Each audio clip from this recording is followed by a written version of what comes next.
Hi class, good morning. Happy New Year po sa lahat. I am Sir Meko Esianga and today I will discuss about the graph, no, or the different graph na ginagamit natin sa ating frequency distribution table, no. Last year, no, bago tayo magkaroon ng bakasyon, 'di ba? You learn about the frequency distribution table and kung paano gumawa ng frequency distribution table. So, today class, pag-aaralan naman natin kung paanong gumawa ng graph gamit ang frequency distribution table, no? So, ready na ba ang lahat?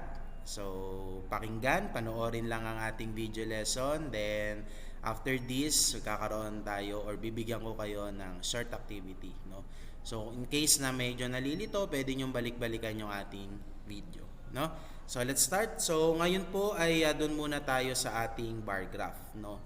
So, ito kasi yung isa sa common na ginagamit na graph, no, sa mga data or sa frequency distribution table. Ito yung madalas nating nakikita sa mga social media, sa mga balita, no, yung bar graph. So, ano ba mga itsura ng bar graph? So, ito po yung mga itsura ng bar graph, no? So, ayan, familiar ba kayo dyan? So, ito, another bar graph and another example of bar graph. So, class, nung kayo ay elementary, di ba, kung natatandaan nyo, meron kayong lesson about bar graph. So, ngayon, another lesson ulit, may encounter nyo siya, but this time, bar graph, paggawa ng bar graph, no, mula sa frequency distribution table. No? So, first, what is bar graph, no? So, when we say bar graph, class, it is a data presentation tool that uses bars with different heights and length, no? So, gumagamit tayo sa bar graph ng bar na may iba't ibang height at may iba't ibang length, no. So, nakakita naman siguro na kayo na itsura ng bar, 'di ba? So, ang bar is mahabang rectangle to, no. So, siguro pag inutusan kayo ng parent nyo na bumili ng mga bareta, mga sabon panlaban na bar, o 'di ba? So, ganun po 'yon, no. So, ano ba ang nilalagay natin sa bar graph? So, to create a bar graph, plot the frequencies against the category. So, dalawang part ng frequency distribution table yung kailangan natin para makapagawa tayo ng bar graph. So, kailangan nating i-plot yung frequency against the categories, no, or vice versa. So, categories against the frequency. So, yung dalawang yan, pagtatagpuin natin sila, no. So, dito pinagtagpo at tinadhana talaga sila, no. So, let's have the example, no.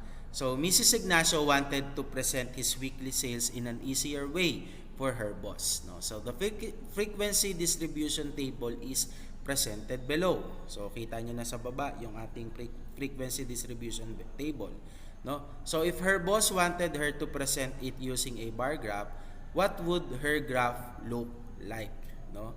So, ano daw kaya ang itsura ng bar graph ni Mrs. Ignacio kapag pinresent niya na yung kanyang weekly sales, no? So, tignan muna natin yung bar graph. So, dito sa bar graph, meron siyang categories. Ang categories niya ay mga colored pens. Ayan, nandiyan na po. So, meron din siyang frequency na in pieces, no? So, dito natin makikita yung benta ng bawat ball pen per piraso, no, bawat piraso. So, black pen 50 pieces, blue pen 60 pieces, red pen 20 pieces, green pen 20 pieces. So, ano siya, puro numbers, no. So, mas maganda kasi class pag naka-graph, no, organized, mas madaling i-interpret at mas madaling unawain kapag gumamit ng graph sa mga frequency distribution table o sa pag-graph natin ng ating data. Mas maganda siyang tignan at mas madaling unawain, no? At mas madali ring i-interpret, no? Madali nyo siyang maidi-discuss sa mga nakikinig sa inyo or nanonood sa inyo, no? So, next natin, no? Solution tayo. So, syempre, kailangan observe nyo muna yung frequency distribution table. So, we can conclude that each category is best described by its frequency. So, ang nagdi-describe ng ating mga categories ay yung kanyang frequency. So, meaning to say, kung mas marami ang frequency ng isang category, dapat yung bar niya na gagamitin nyo sa graph is mas mahaba or mas mataas. No? So kung mas mataas ang frequency, mas mataas din ang bar na gagamitin. No? So kung mas konti o mas maliit, syempre mas mababa or mas maiksi yung bar na gagamitin natin. No? So much better talaga tong graph sa pag present ng data. No? So mas madali siyang tignan, mas masarap sa mata. No? So let's start the solution. So andito po sa ating left side yung ating table, no? Then gagawa tayo ngayon ng bar graph. So umpisahan natin sa pag-create ng vertical line. So this is the vertical line and the horizontal line. So ayan po yung mga lines na ginamit natin or gagamitin natin. So tandaan po, we are going to plot the frequencies against the categories. So dito po sa horizontal line or dito sa ating ibabang bahagi, no, diyan po natin ilalagay yung ating mga categories. So ano ba yung mga categories natin? So ang ating categories ay ang black pen, tapos meron tayong blue pen, red pen, and green pen. So andito sa baba yung categories natin based dito sa ating frequency distribution table. So dito naman class sa vertical line o dito sa nakatayong line na to, diyan naman natin ilalagay yung ating mga frequencies, no? So sisang frequency natin ay naka-skip by 10 or by 10 siya. So umpisa tayo sa syempre 0 kasi nag-intersect yung line natin kaya 0. So from 0 start tayo ng 10, 20, 30, 40, 50 hanggang 60. So hanggang 60 lang siya kasi yun po yung ating highest frequency, 60. So dun lang tayo sa 60 magtatapos, no? And then after that class, pwede na tayo ngayong gumawa ng bar, no?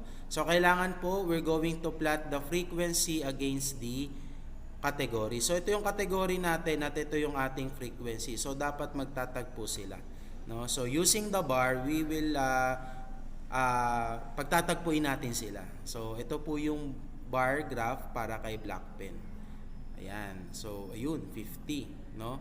So dahil 50 ang black pen, so ang frequency niya is 50, kaya kailangan po nakatapat sa 50 yung ating bar at nakatapat din siya sa black pen. Kaya po nakikita niyo yung ating bar is color black, no? So next natin is yung blue pen. So yung blue pen natin, ang frequency niya ay 60. So ito yung 60 at ito yung blue pen. So lagyan natin siya ng bar. Mag-create tayo ng bar para magtagpo sila. Ayun. So we have the blue pen and the frequency na 60. So ayan po, nagtagpo na sila. Okay? So next natin gagawa ng bar is yung ating red pen. So tingnan natin ilan ang frequency ng red pen. Okay, 20. So gawa tayo ng bar na nakatapat sa 20 at sa red pen. And that's it. Ayan po, no? So kita nyo, nakatapat yung ating bar sa 20 at sa red pen na category. And the last is yung green pen. So yung green pen plus, ang frequency niya rin ay 20. So same sila ng red pen, kaya dapat po pag gumawa kayo ng graph, no, na magkaparehas ng frequency, dapat parehas din yung height ng kanilang bar, no? So yan, ganyan po siya.